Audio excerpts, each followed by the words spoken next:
I'm a white American born into poverty, and I overcame it. You know, the opportunities are here in America, and why can't we just start now? We hear all this violence. Why can't we just talk in a positive way and go forward instead of remembering all these things that are in the past that are negative? They were not good for blacks, not good for white people. According. I want you to listen carefully to the response that Minister Farrakhan gave to this woman and to the audience. It was powerful and unexpected. Take a listen. Yes, Minister Farrakhan commenting.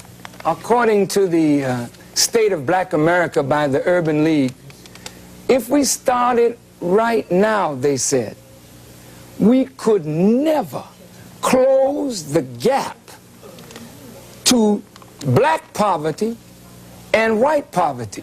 She said, let us start right now. Let's forget the past. Notice this.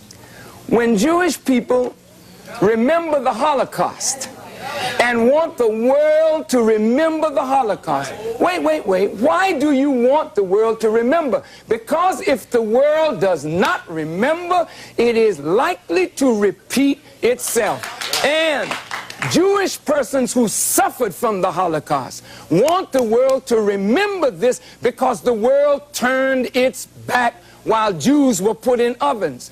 I, as a black person, want my people to remember what we have suffered and what we continue to suffer so that we will say like the Jews, never again. That was not just an answer. That was a lesson. And it needed to be said. The woman's question sounds reasonable on the surface. Why not just forget the past? Why not move forward positively? Why not start now? But here is the truth. You cannot heal what you refuse to acknowledge. And you cannot move forward properly if you pretend nothing ever happened. History is not remembered because people enjoy pain. History is remembered because forgetting is dangerous. Let us be honest. When Jewish people remember the Holocaust, the world respects it. Schools teach it. Memorials are built for it. Movies are made about it.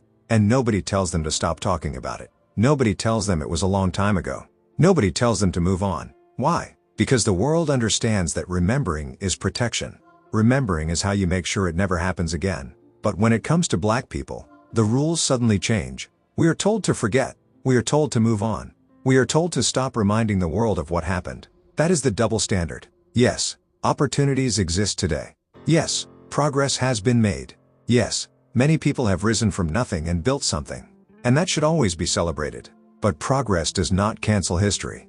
And success does not erase trauma. The suffering of black people did not end with slavery. It continued through segregation, through unfair laws, through broken systems, through economic exclusion, and the effects of that history are still visible today. So when black people speak about the past, it is not because we want to live in pain.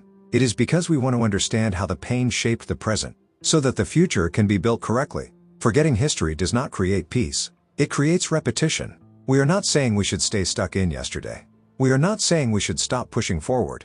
We are not saying we should reject progress. We are saying that progress without memory is dangerous. You cannot tell a wounded people to forget how they were wounded while the scar is still visible. You cannot force healing by silence. And you cannot command unity while denying truth. Minister Farrakhan was right. Remembering is not weakness. Remembering is wisdom. And as long as injustice has echoes in the present, the past will always have a voice. Thank you, Minister Farrakhan, for saying what needed to be said.